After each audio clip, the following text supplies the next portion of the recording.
I'm Lori Kasuba, Community Manager for AcrobatUsers.com. Welcome to our very first on-demand seminar developed for the AEC community by members of the AEC community. Now each month we'll focus on a specific topic and present content by members of the community and Adobe. Today's subject focuses on computing in the clouds with Acrobat 10. We'll explore all the various services that Acrobat.com provides, some of which can be accessed directly from within the new Acrobat 10 interface. Acrobat.com provides 4 primary services: Acrobat.com, Adobe Send Now, Adobe Create Pdf, and Adobe Form Central. In case you're not familiar with the Acrobat.com services, let's take a look at how you can access them and what features they offer. The first service can be accessed by pointing your web browser at Acrobat.com. You'll need an Adobe Id, which is free to access and use the Acrobat.com services. Acrobat.com provides an online meeting room that is accessible via the web and available 24/7. You can host meetings, presentations, and online training with this capability. The integrated audio and video allow you to communicate through your computer's webcam, microphone, and speakers. Acrobat.com also includes a workspace where you can create, store, and share files. Our community team uses this service extensively to work on projects. For example, we created a workspace just for these on-demand seminars and uploaded all the relevant content to the workspace so all the team members can review and access the content at any time. Now, those folks that initiate document reviews or distribute forms inside of Acrobat may also be familiar with Acrobat.com. Both the document review and forms distribution features within Acrobat offer access to Acrobat.com. If you select Acrobat.com when distributing a form,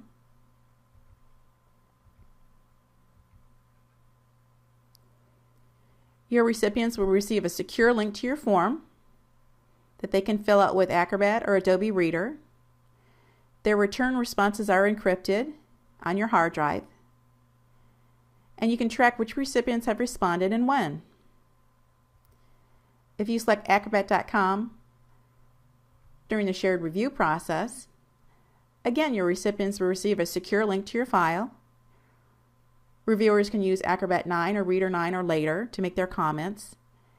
You'll receive automatic notification, and reviewers can see and reply to each other's comments.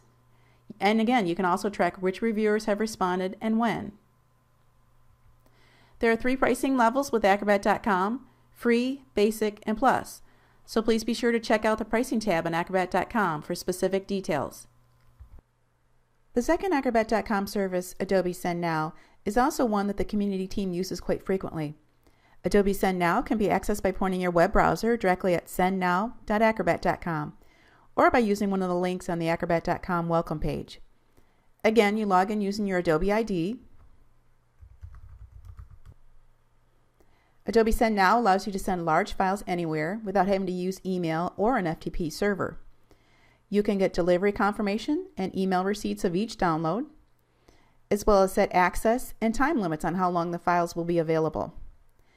The AUC community team uses Send Now quite frequently during the development of these on-demand seminars to share large video files, those that are above the 100 megabyte limit of Acrobat.com. Acrobat users may be familiar with Adobe Send Now through the Share pane in Acrobat 10. You can access this service and send large files directly from within Acrobat 10. This is really useful if you have very large files, perhaps with video embedded, such as this one, and you need to send the files to many different people. There are 3 pricing levels with Send Now: Free, Basic, and Plus.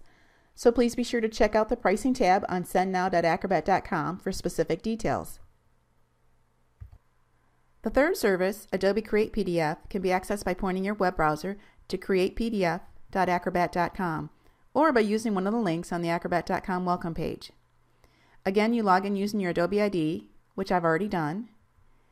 And this particular service allows you to convert and combine files to PDF. You can also set up an Adobe Create PDF desktop printer. Most folks with Acrobat installed on their desktop won't need this service. However, it can be handy if you're trying to get someone who doesn't have Acrobat installed on their system to send you a PDF. They can simply access this service to create the PDF and then share the file with you. There's just one pricing level with Create PDF, so please be sure to check out the pricing tab on createpdf.acrobat.com for specific details. The Create PDF service is also included as part of the Acrobat.com services. The final service I'll review that was introduced this past February is Adobe Form Central. You can access this particular service by pointing your browser to formcentral.acrobat.com or by using one of the links on the acrobat.com welcome page. Again, you log in using your Adobe Id, which I've already done. And this particular service allows you to create, distribute, and analyze your forms online. It's a really robust service that's useful for online event registrations, membership forms, or anything that requires feedback.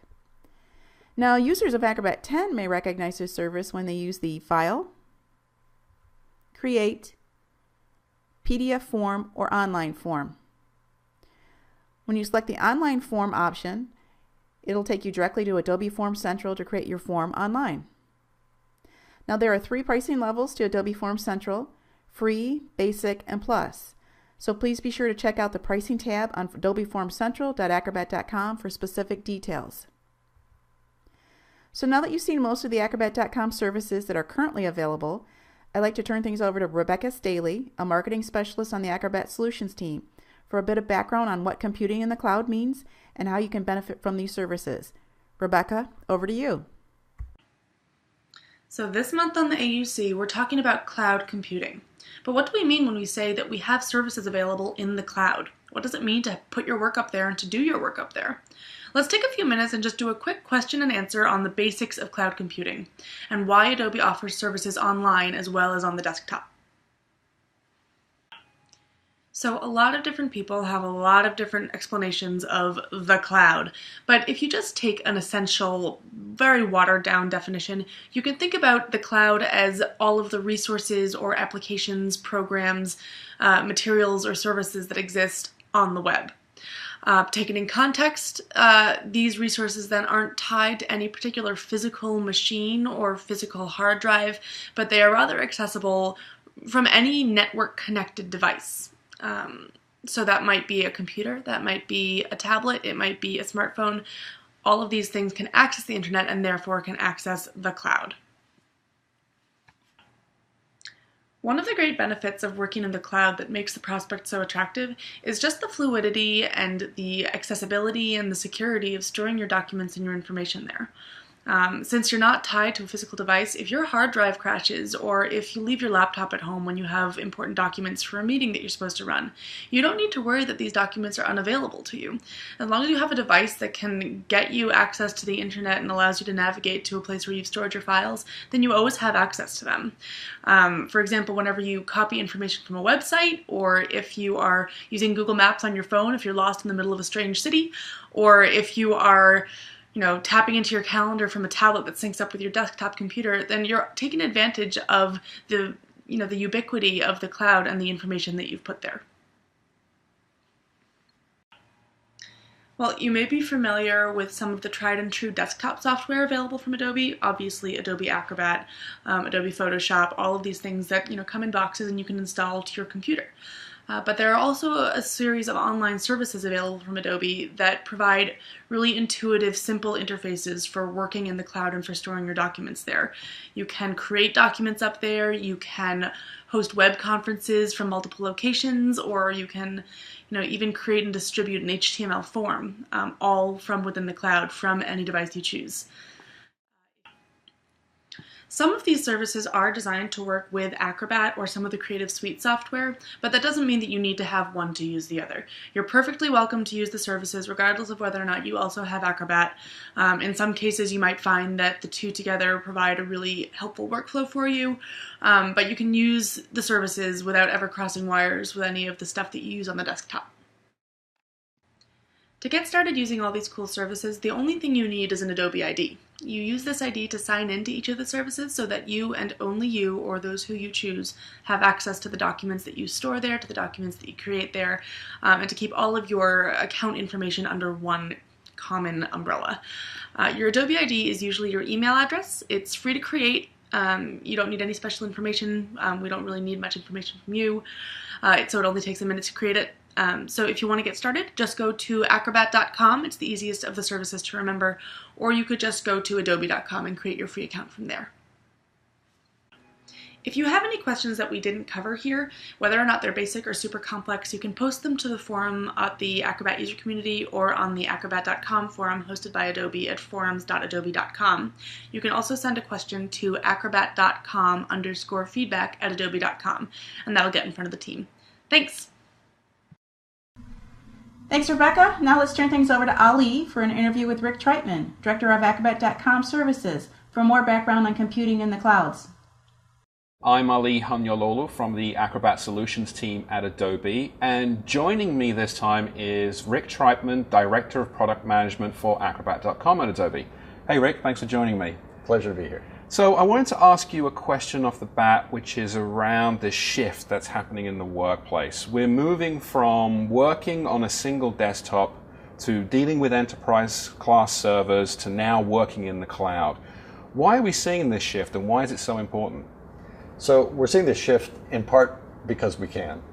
I would venture to say that every knowledge worker today has more than one machine. I'm sure you have a laptop, you may have another machine at home, and you've got a nice little computer that fits in your pocket that we call a smartphone. Right. There's no reason anymore to tie documents that you need to work with to just one of those machines. We need those documents available to us any place we are and on any device we pick up. And the cloud really supports that kind of action. Agreed. Now, what are you and the team working on these days with respect to Acrobat.com and online services? We're building a whole series of services that can deliver more value to the Acrobat customer as well as to some of our CS customers. So give us an example. Have you come across any customers that have found great value and importance from using Acrobat.com, or maybe where it saved the day? We certainly have. One example that comes to mind is a large construction firm. They're nationwide. They've got a set of offices here in Boston as well as in California and as well as up in Canada. And they use our workspaces to keep documents in one place where not only they, but the other vendors that they work with, architects, interior finishers, can all get to the same set of requirements and not rely on sorting their inbox on date to find the latest version of a particular document. What about you? How do you use the technology, and why do you love Acrobat.com? I use the technology exclusively, and I would venture to say that if you stole my laptop, if I dropped my laptop, if I couldn't find my laptop, I would not miss a beat. I'd steal yours, and I could go right back to work. Because all of my documents are in the cloud. Everything that I care about is in the cloud. I don't worry a whole lot about backup. I don't worry about losing my machine. I am independent of any particular machine and can do my work any place on any device. And because our team is split between coasts, we can all keep documents in the cloud, comment each other's documents, stay up to date, and literally be on the same page with the number of people working across a pretty large and disparate group. I completely agree with you. Thanks so much for sharing your insights, Rick. Total pleasure. So we hope you found that useful, and we'll see you soon. Thanks. Thank you, Ali. Now over to the news, where we'll discuss information related to the release of Acrobat and the Acrobat.com services that's new this month. Thanks, Laurie, and welcome to the news. I'm Dave Merchant, AUC expert and Adobe community professional. It's a busy time right now for Acrobat and PDF. With the release of the Acrobat 10 family a couple of months back, we now have a whole new user interface. We've got protected mode in Adobe Reader 10 for Windows, improved features around portfolios, import and export of Office files, scanning, and the Acrobat Suite edition. But users of the other suite, Creative Suite, have been waiting patiently for their chance to upgrade the bundled copies of Acrobat 9 that ship with CS5. Last month saw the announcement of Creative Suite 5.5, which includes Acrobat 10 Pro in place of Acrobat 9 Pro, along with a whole bunch of improvements, not least the addition of Adobe Audition for Windows and Mac for the first time, and a much better system for tagging files exported by InDesign, which makes the creation of accessible PDFs from InDesign CS 5.5 a great deal easier than it ever was in the past. CS 5.5 is available for pre-order right now. It's an upgrade, not an update, so there is a fee. But if you very recently purchased CS5, you may qualify for a free copy, details on the Adobe website. And for the first time, you can subscribe to Creative Suite. Instead of paying for CS 5.5 up front, you can also download and install CS 5.5, one of the collections of your choice, and then pay on either a monthly or an annual basis to activate the software. Now you can run CS 5.5 and an earlier version of Creative Suite on the same machine, but you can't co-install 2 copies of Acrobat on the same machine. So if you upgrade to CS 5.5 or you have an earlier version of Acrobat on your system and you install Acrobat 10, it will uninstall previous versions. In security news, we've got a patch available for users of Acrobat 9 and Reader 9 on Windows and Mac, or Reader 10 on Mac, which will update you to 9.4.4 or 10.0.3 respectively. This patch improves security of Flash content. It's rated critical by Adobe, so it is important you apply it as soon as possible. Now your software will check for updates and download these patches automatically unless you've changed your preferences, and you can start the process right away simply by choosing Help, Check for Updates on either the Acrobat or the Adobe Reader menu. There isn't a patch available for the Adobe Reader for mobile devices or Adobe Reader on Linux and Unix, and at the moment Adobe Reader 10 on Windows remains on version 10.02 until the regular quarterly update, which is aiming for around June 14th. The protected mode feature in Adobe Reader 10 on Windows does what the name suggests and blocks any risks from malicious content, so there's no need to update that version of Adobe Reader 10 until the regular quarterly cycle. For more information on this patch, you can visit the Security Advisory's website using the link on screen. In other news, Adobe and RIM have just confirmed the new BlackBerry Playbook will ship with the Android version of Adobe Reader 10, which gives high-quality PDF viewing and touch-controlled navigation on the new device. Acrobat is also on Facebook, as is the rest of the planet. You can find us at facebook.com/Adobe Acrobat. And our good selves at the Acrobat user community have a page at facebook.com/Acrobat users. Feel free to post on our wall. We're a product, so we don't actually have friends, unfortunately, and we can't be poked, much to our disappointment, but you are welcome to like us. The major news is that we have an all-new service. Up until now, the online services, we've been able to make PDF documents from Buzzword and from Create Pdf, but what about going in the other direction? Well, now we have Adobe Export Pdf. The service went live on May 2nd and allows users to convert PDF files into Word docx files with the same advanced features found in Acrobat, but via your web browser. It's very simple to use. Once you've logged in with your Adobe Id, you just choose a PDF file to upload. Now the Export PDF service will take files up to 100 megs, provided they're not encrypted and they're not PDF portfolios. Then you upload it to the service, and Export PDF will automatically convert it into a docx file and give you a link to download it again. Now, if the PDF file has structure information, which is what you get from, for example, the PDF Maker plugin that comes with Acrobat, typically also referred to as an accessible PDF file, then these tags will be used to reconstruct the Word document. It doesn't mean that the Word document has to have been generated from a PDF that also came from a Word document. You can convert PDFs that come from anywhere, but if they haven't got tag information, then Export PDF will make assumptions based on the position and the shape of objects, and it will do its best to understand what is a table, what is a column of text, etc. If you have tags in the PDF, then all of these elements, tables, flowed text, font styling, headers versus paragraphs versus captions, will all be translated through into the Word document.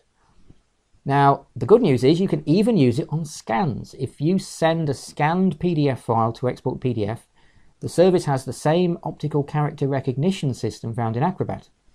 At the moment, it's only limited to Western languages, but it will convert that image of text into editable text in a Word file for you to download. So it's a great way of salvaging things if you've only got a paper copy to work with.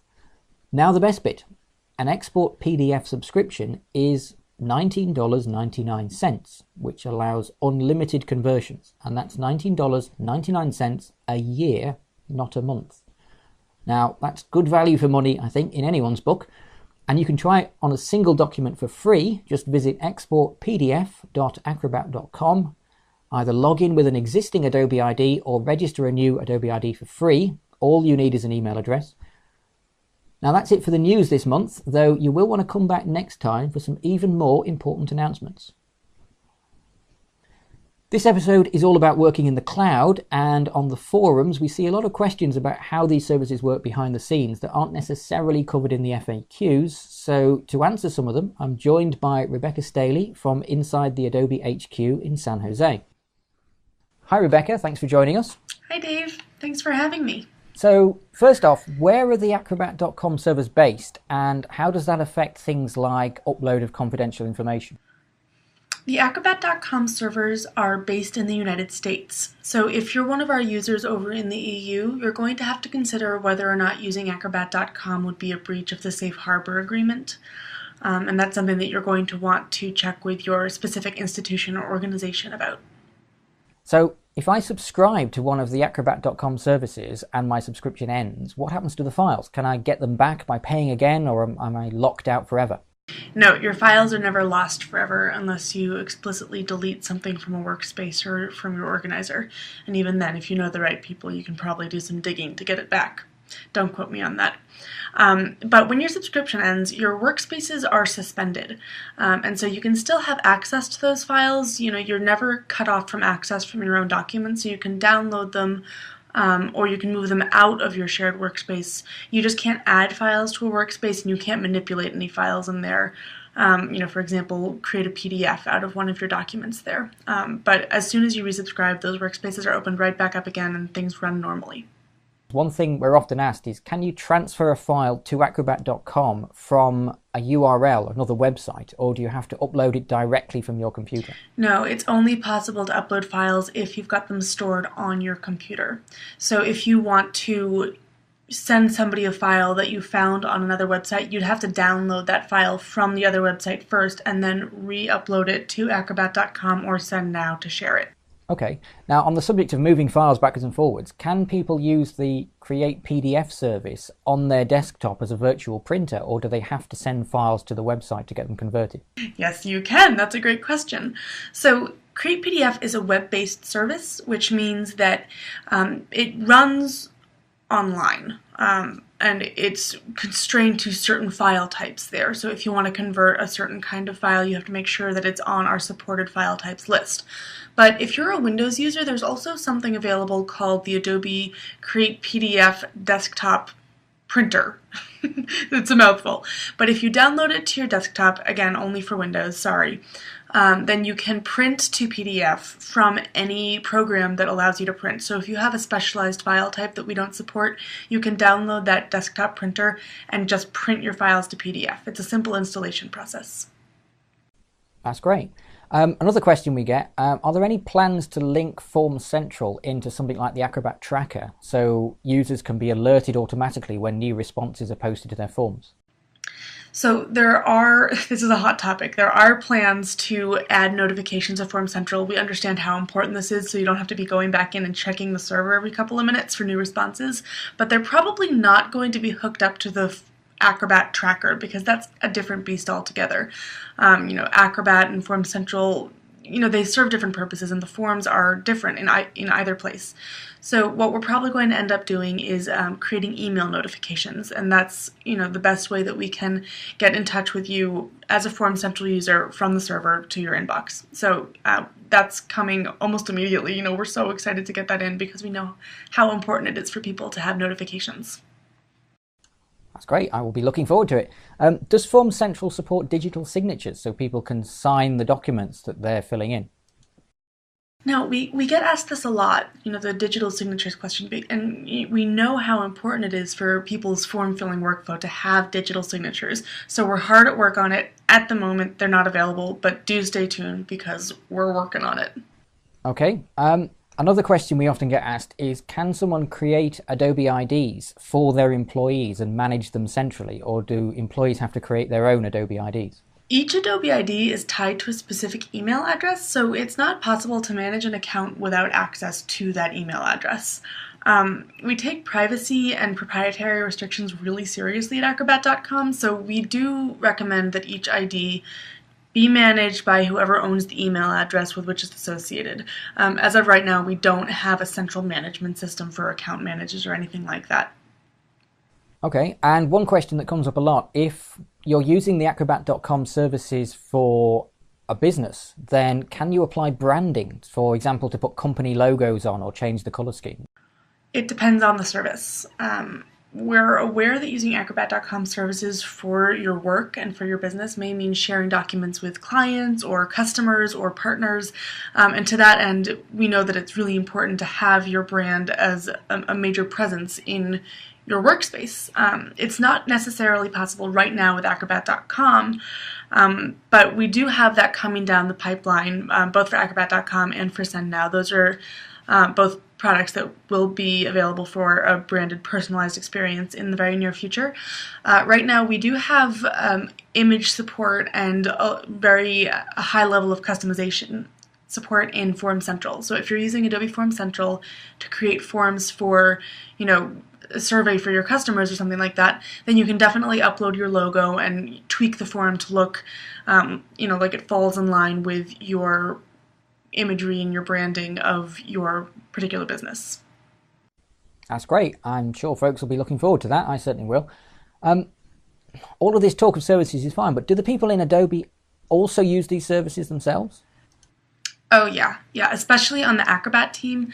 We all use Acrobat.com on a daily basis. We wouldn't know how to work without it at this point. It's just such an integral part of our workflow. Me personally and, the entire team that I work with, everything is in Acrobat.com.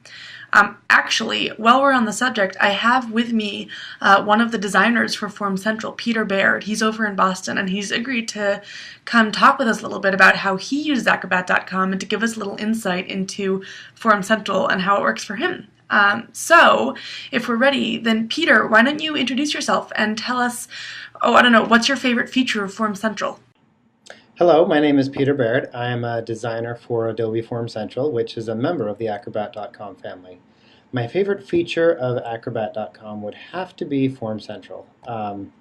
What can I say? I've been working on it for over a year now. It's the product that I know best. Thanks. Do you want to comment on what it's like to work on the product, to actually have a hand in developing it and conceiving of it and implementing it and making it work? I gotta say, it's been really satisfying to come from basically a blank page, nothing, just an idea in our heads, and come to see that vision realized and be what it is today. The coolest thing for me about working on Form Central was when the product was far enough along in development that we could begin to make forms, and to be at a point where as we needed to make templates for the product, I could go in and design some templates in a product. Basically create something in something I created. So that was really satisfying and really fun to do. Yeah, it must be cool to create your own jungle gym and get to just sort of swing around in there. I mean, that's not something that most of us have the opportunity to do. I mean, I know that I certainly don't. I don't get to see the products of my hands very often. So that's really neat. So now that Form Central is live as a product, what do you think really makes it special for our users as far as they would be concerned when they're using the product? One of the great things about Form Central over its competitors is that we have given complete control to users to customize the form easily in the way that they'd want, whether that be custom fonts, colors, lines, separations, images, all that stuff. Just be able to quickly upload an image, to totally brand it, to make the form feel not just like some stock form from this service, but something that the user can really own and feel like they've customized to meet their brand and not ours. So a lot of other services out there that you see assume you either don't care how the form looks, or they give you nominal control over some of the colors, some of the themes, some of the things that may get you a little bit of the way there. But we're Adobe here, and we care about creativity and letting users be creative. So that's one thing that I've loved being able to offer to users, and it's something we've been hearing a lot from customers, is how quick and easy it is for them to create the form that they really wanted to create. What about using Acrobat.com at work? Do you use it? Does it play a role in your workflow personally? Something that people may not realize about Adobe is that we're kind of all over the place, and particularly the team that I've been working on in Form Central, we've got developers in world headquarters in San Jose, but we've also got developers on the same team working on the same product in San Francisco. I myself am in Boston, where I'm here with a couple of our other designers, and we're working literally on the other side of the country, and we even have some developers working up in Canada. So we're very dispersed, we're all over the place, and Acrobat.com has been huge in the way that we've worked in bringing Form Central to life. Basically from start to finish. I would post all my initial designs in CS Review, and I'd post them up on CS Review, get feedback from everybody. Everyone can respond to each other's comments, give feedback to each other, all in one central location, no matter where we were. After that, the engineering team would then create spec documents that they'd put up in Buzzword, and we'd leave our comments in the Buzzword documents. The Buzzword document would evolve, and we'd build out that way without having to ever email any attachments, wonder what the latest version was. It was all just there in the cloud. And then lastly, once we got the development team got a feature that was working and we're ready to demo it, we'd all jump into a Connect Now session, and they'd share their screens, and literally from across the country I could see the work that they had done, how it was working, and participate on that call, talk back and forth, review their work, and we'd go from there. So I got to say, Acrobat.com has been perfect in every way for our team, and it has really helped a team that is literally spread out across the country. Now, if only we could get some feature to stop the guys in California from emailing me at all hours of the night, then my work would be perfect. So again, I'm Peter Baird. I designed Form Central, and I use Form Central and Acrobat in my work. Great, Peter. Well, thanks for talking with us. It was really great to hear your perspective on all this. And I guess, that wraps it up over here for us. So that's it, guys. Back to the studio. Thanks everyone for joining us for our first on-demand seminar on computing in the clouds. We hope you enjoyed this session presented by the AUC community, and we hope to see you again next month, where the topic will be ensuring your PDF is accessible.